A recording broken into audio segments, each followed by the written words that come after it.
কথা বলার আপনি কিন্তু শেষ করে এটা থেকে মানুষ কিন্তু আপনাকে আন্দাজ করে আপনার লেখাপড়ার মূল্য কতটুকু জাতি কিন্তু সেটা এর মধ্যে মানুষ কিন্তু বুঝে ফেলেছে।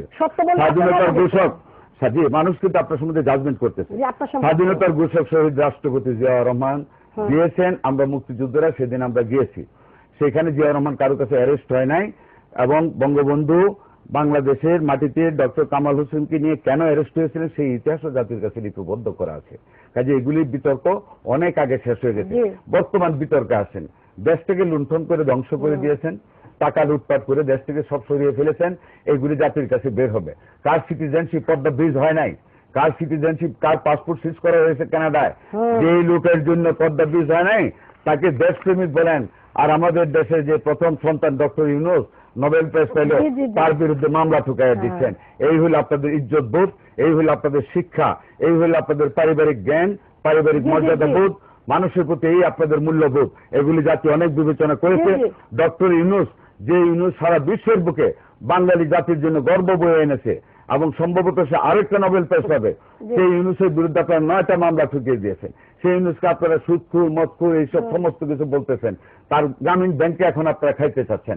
সোনালী ব্যাংক খাইলেন, বিসমিল্লা গ্রুপ দিয়ে খাইলেন, ডেস্টিনি দিয়ে খাইলেন, ইউনিপেটু দিয়ে খাইলেন, হলমার্ক দিয়ে খাইলেন, শেয়ার মার্কেট খাইলেন, এখন ইউনূসের গ্রামীণ ব্যাংকটা খাওয়া বাকি আছে। কাজে ইউনূসের বিরুদ্ধে লেগেছেন। কাজে আপনাদের মানুষের প্রতি কতটুকু মূল্যবোধ আপনার কথা থেকে জাতি অনুমান করেছে ইনশাল্লাহ।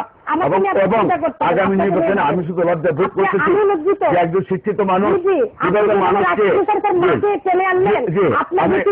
আমি ইতিহাস বলেছি, আমি ব্যক্তিগত কথা বলিনি, আমি ইতিহাস বলেছি, আমি ইতিহাস বলেছি, যা নিজ চোখে দেখেছি তখন তাই বলেছি। আরে ওটা না আমি কি এটা আমার একবারে বলি না, আপনি একবার দেখাতে পারবেন না ইমাম পরিবর্তন করবেন। আপনি তো মিথ্যা মিথ্যা কথা বলছেন। You are speaking right in front of the nation. You are talking personally. You are talking at personal level. আমি সহ্য করবো না কেন?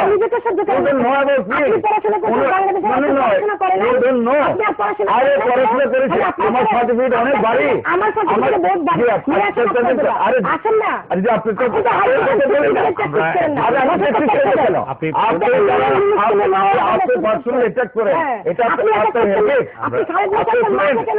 আনবো তো যেটা ইতিহাস। আপনি জিয়া রহমানের নাম টানবেন কেন? তাহলে আমি খালেদ মুশারফকে টানবো না কেন? আর আপনি জিয়া রহমান রাতের অন্ধকারে পাওয়ারসে বলবেন আপনি এইসব বই দেখেন, মেমোরি থেকে বলেন। আর আমি মুক্তিযোদ্ধা, আমি প্রথম থেকে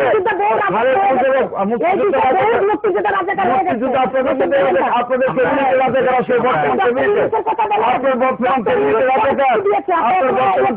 শুনেন, আপনার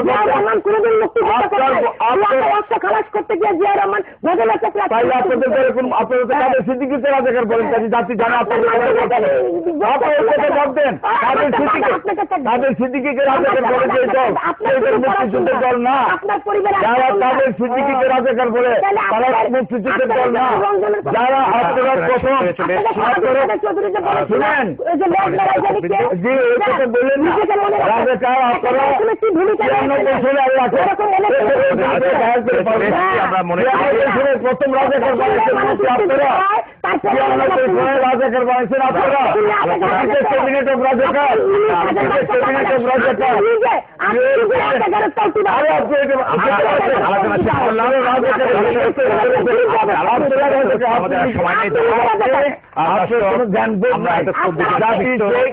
রাজনীতিবিদের কাছ থেকে বাংলাদেশের চলমান রাজনীতি নানা রকম ব্যাখ্যা বিশ্লেষণ এবং আমাদের আলোচনা শেষ করতে হচ্ছে। আমাদের আলোচনা শেষ করতে হচ্ছে, আমাকে করতে দেন।